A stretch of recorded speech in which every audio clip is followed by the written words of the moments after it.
കർത്താവ് നിങ്ങളോട് കൂടെ അങ്ങേ ആത്മാവോടും കൂടെ.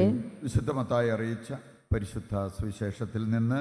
കർത്താവേ, അങ്ങേക്ക് മഹത്വം. അധ്യായം 12, 1 മുതലുള്ള തിരുവചന ഭാഗം.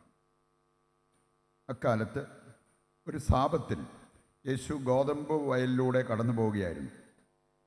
അവൻ്റെ ശിഷ്യന്മാർക്ക് വിശന്നു. അവർ കതിരുകൾ പറിച്ച് തിന്നാൻ തുടങ്ങി. ഫരിസേയർ ഇത് കണ്ട് അവനോട് പറഞ്ഞു, നോക്കൂ, സാബത്തിൽ നിഷിദ്ധമായത് നിന്റെ ശിഷ്യന്മാർ ചെയ്യുന്നു. അവൻ പറഞ്ഞു, വിശന്നപ്പോൾ ദാവീദും അനുചരന്മാരും എന്താണ് ചെയ്തതെന്ന് നിങ്ങൾ വായിച്ചിട്ടില്ലേ? അവൻ ദൈവഭവനത്തിൽ പ്രവേശിച്ച് പുരോഹിതന്മാർക്കല്ലാതെ തനിക്കോ സഹചരന്മാർക്കോ ഭക്ഷിക്കാൻ അനുവാദമില്ലാത്ത കാഴ്ചയപ്പം ഭക്ഷിച്ചതെങ്ങനെ? അല്ലെങ്കിൽ സാബത്ത് ദിവസം ദേവാലയത്തിലെ പുരോഹിതന്മാർ സാബത്ത് ലംഘിക്കുകയും അതേസമയം കുറ്റമറ്റവരായിരിക്കുകയും ചെയ്യുന്നത് എങ്ങനെയെന്ന് നിങ്ങൾ നിയമത്തിൽ വായിച്ചിട്ടില്ലേ?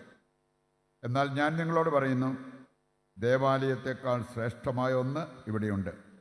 ബലിയല്ല, കരുണയാണ് ഞാൻ ആഗ്രഹിക്കുന്നത് എന്നതിൻ്റെ അർത്ഥം മനസ്സിലാക്കിയിരുന്നെങ്കിൽ നിങ്ങൾ നിരപരാധനെ കുറ്റം വിധിക്കുമായിരുന്നില്ല. എന്തെന്നാൽ മനുഷ്യപുത്രൻ സാബത്തിൻ്റെയും കർത്താവാണ്. കർത്താവിൻ്റെ സുവിശേഷം. ക്രിസ്തുവേ, അങ്ങേക്ക് സ്തുതി.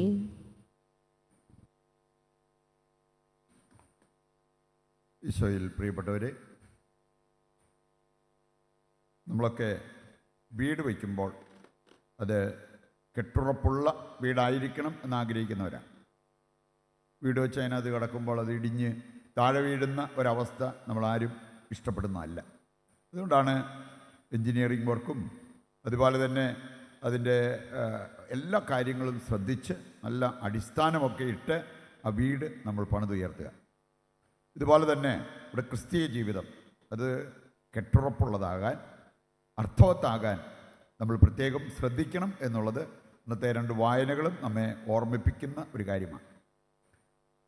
ഈ വായനകൾ ധ്യാനാത്മകമായിട്ട് നമ്മൾ എടുക്കുമ്പോൾ ഒരു 4 കാര്യങ്ങൾ, 2 എടുക്കേണ്ട കാര്യങ്ങളും 2 കൊടുക്കേണ്ട കാര്യങ്ങളും ഇന്നത്തെ വചനഭാഗങ്ങൾ നമ്മെ ഓർമ്മിപ്പിക്കുന്നുണ്ട്. 2 കാര്യങ്ങൾ നമ്മുടെ ജീവിതം കെട്ടുറപ്പുള്ളതാക്കാൻ നമ്മൾ എടുക്കണം, 2 കൊടുക്കണം. എടുക്കേണ്ട 2 കാര്യങ്ങൾ, ഒന്ന് നിയമം. നമുക്കറിയാമല്ലോ, നിയമം പാലിക്കുക എന്നതിനേക്കാൾ സ്നേഹം ജീവിക്കണം എന്നുള്ളത് കർത്താവ് വചനത്തിൽ പഠിപ്പിച്ച ഒരു കാര്യമാണ്. ഇന്നത്തെ സുവിശേഷ ഭാഗവും അതിലേക്ക് വെളിച്ചം വീശുന്ന.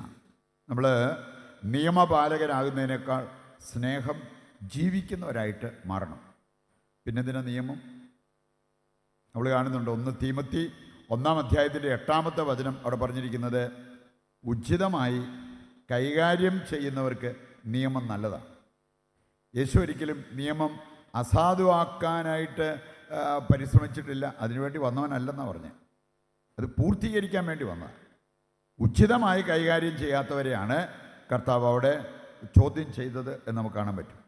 ഉചിതമായി കൈകാര്യം ചെയ്യുന്നവർക്ക് നിയമം നല്ലതാണ്. റോമാലേഖനം 7-ാം അധ്യായം അതിൻ്റെ 16-ാമത്തെ വചനം എടുത്താൽ പൗലോസ്ലീഹ പറയുന്നൊരു കാര്യമുണ്ട്. ഞാൻ പലപ്പോഴും ആഗ്രഹിക്കുന്ന നന്മ ചെയ്യാതെ പോകുന്നു. ഇഷ്ടപ്പെടുന്ന നന്മ എനിക്ക് ചെയ്യാൻ പറ്റുന്നില്ല. ഇഷ്ടപ്പെടാത്ത തിന്മ ഞാൻ ചെയ്തു പോകുന്നു. അതുകൊണ്ട് നിയമം എനിക്ക് ആവശ്യമാണ്. നമുക്കറിയാമല്ലോ, എല്ലാവരും നിങ്ങളുടെ ഇഷ്ടം അനുസരിച്ച് എന്നാ വേണേലും ചെയ്തോ എന്ന് പറഞ്ഞാൽ എങ്ങനെയിരിക്കും നമ്മുടെ കുടുംബത്തിൻ്റെ അവസ്ഥ? എങ്ങനെയിരിക്കും നമ്മുടെ ഇടവകയുടെ അവസ്ഥ? അവിടെ ഒരു നിയമവും ഇല്ലാത്ത ഒരു സാഹചര്യത്തിൽ എല്ലാവരും തന്നിഷ്ടപ്രകാരം ജീവിക്കാൻ തുടങ്ങുകയാണെങ്കിൽ എന്തുമാത്രം ബുദ്ധിമുട്ടുകൾ, പ്രയാസങ്ങൾ ഉണ്ടാകും എന്ന് നമുക്കറിയാം. അതുകൊണ്ടാണ് പൗലോസ്ലീഹ പറഞ്ഞത്, നമുക്കിങ്ങനെ ഒരു പ്രവണതയുണ്ട്. ഇഷ്ടപ്പെടുന്നത് ചെയ്യാൻ പറ്റാത്ത ഒരവസ്ഥ, ഇഷ്ടമില്ലാത്തത് ചെയ്തു പോകുന്ന ഒരവസ്ഥ. അതുകൊണ്ട് നിയമം നമുക്ക് ആവശ്യമാണ്. ആ നിയമം നമ്മൾ പാലിക്കണം. 2-മതൊരു കാര്യം, ദിവ്യകാരുണ്യം, വിശുദ്ധ കുർബാന നമുക്ക് വളരെ ആവശ്യമാണ്. ഇന്നത്തെ ആദ്യ വായനയിൽ നമ്മൾ കണ്ട ഒരു കാര്യം, പെസഹ, പാസ് ഓവർ. ഈജിപ്തിൽ നിന്ന് ഇസ്രായേലിലേക്ക് ദൈവജനം കടന്നുപോയ അതിൻ്റെ ഓർമ്മയാണ് പെസഹ ആചരിക്കാൻ കർത്താവ് പറഞ്ഞത്. എൻ്റെ ഭാഗമായിട്ട് കർത്താവ് ആവശ്യപ്പെട്ടൊരു കാര്യം, ഒരു ബലിമൃഗത്തെ സെലക്ട് ചെയ്യുക, അതിൻ്റെ രക്തം ആദ്യമെടുത്ത് കട്ടളപ്പടിയിൽ പൂശുക, എന്നിട്ട് അതിൻ്റെ മാംസം നിങ്ങൾ ചുട്ട് ഭക്ഷിക്കുക എന്നുള്ള കാര്യങ്ങളെല്ലാം നമ്മൾ വായിച്ചു കേട്ടതാണ്. കർത്താവ് പറഞ്ഞൊരു കാര്യം, ഞാൻ ഈജിപ്തിലൂടെ കടന്നു പോകുമ്പോൾ ഈജിപ്തുകാരെ സംഹരിക്കും, പക്ഷേ ഇസ്രായേൽക്കാരുടെ ഭവനങ്ങളിൽ ഈ അടയാളമുള്ളത് കൊണ്ട് അവരെ ഞാൻ കടന്നു പോകും. അതാണ് കർത്താവ് കൊടുത്ത ഒരു നിർദ്ദേശം. ഇന്നും നമുക്കറിയാം, നമ്മുടെ ജീവിതം, ക്രിസ്തീയ ജീവിതം നന്നായിട്ട് ജീവിക്കണമെങ്കിൽ നമുക്ക് വളരെ ആവശ്യമായിട്ടുള്ള ഒന്നാണ് വിശുദ്ധ കുർബാന. വിശുദ്ധ കുർബാനയിൽ നമുക്ക് ലഭിക്കുന്ന കർത്താവിൻ്റെ ശരീരരക്തങ്ങൾ അത് ഭക്ഷിച്ച് പാനം ചെയ്ത് നമ്മളൊരു ആത്മീയ ജീവിതം നയിക്കുന്നവരാണെങ്കിൽ പ്രലോഭനങ്ങൾ വന്നാൽ അതിനെ അതിജീവിക്കാൻ പറ്റും. രോഗം വന്നാൽ അതിനെ എടുക്കാൻ പറ്റും. മറ്റുള്ളവർ നമ്മളെ മനസ്സിലാക്കാതിരുന്നാലും നമുക്കത് അംഗീകരിച്ച് കർത്താവിൻ്റെ കരങ്ങളിൽ സമർപ്പിച്ച് ജീവിതം മുമ്പോട്ട് നയിക്കാൻ പറ്റും. ഇതൊന്നും ഇല്ലാത്തവർക്ക് തീർച്ചയായിട്ടും ചെറിയൊരു പ്രശ്നം വന്നാൽ മതി, അവർ വീണുപോകും. നമ്മുടെ തന്നെ സമൂഹത്തിൽ നമ്മൾ കണ്ടുകൊണ്ടിരിക്കുന്ന കാര്യങ്ങളാണ്. ചില കേസൊക്കെ എനിക്കറിയാം, 50,000 രൂപയുടെ കടം വന്നപ്പോഴേ പോയി ആത്മഹത്യ ചെയ്തു. വേറെ ചിലർ 5 കോടിയുടെ ബാധ്യത വന്നിട്ട് പിടിച്ചു നിന്നു, അതിനെല്ലാം അതിജീവിച്ച് മുമ്പോട്ട് പോകുന്ന ഈ പ്രാർത്ഥനക്കാരുടെ, വിശുദ്ധ ബലിയർപ്പിക്കുന്നവരുടെ ഒരു പ്രത്യേകത, ഇങ്ങനെയുള്ള സാഹചര്യങ്ങൾ വരുമ്പോൾ ദൈവികമായിട്ടുള്ളൊരു സപ്പോർട്ട് അവർക്ക് കിട്ടും. ആത്മീയ ചിന്തകൾ അവരെ ഭരിക്കും, പ്രലോഭനങ്ങളെ അവർക്ക് അതിജീവിക്കാൻ സാധിക്കും എന്നുള്ള ആ ഒരു യാഥാർത്ഥ്യമാണ്. നമ്മളെ സംബന്ധിച്ചിടത്തോളം ക്രിസ്തീയ ജീവിതം അർത്ഥവത്താകണമെങ്കിൽ 2 കാര്യങ്ങൾ നമ്മൾ കൊടുക്കാനും തയ്യാറാണ്. അതിലൊന്ന് സ്നേഹം.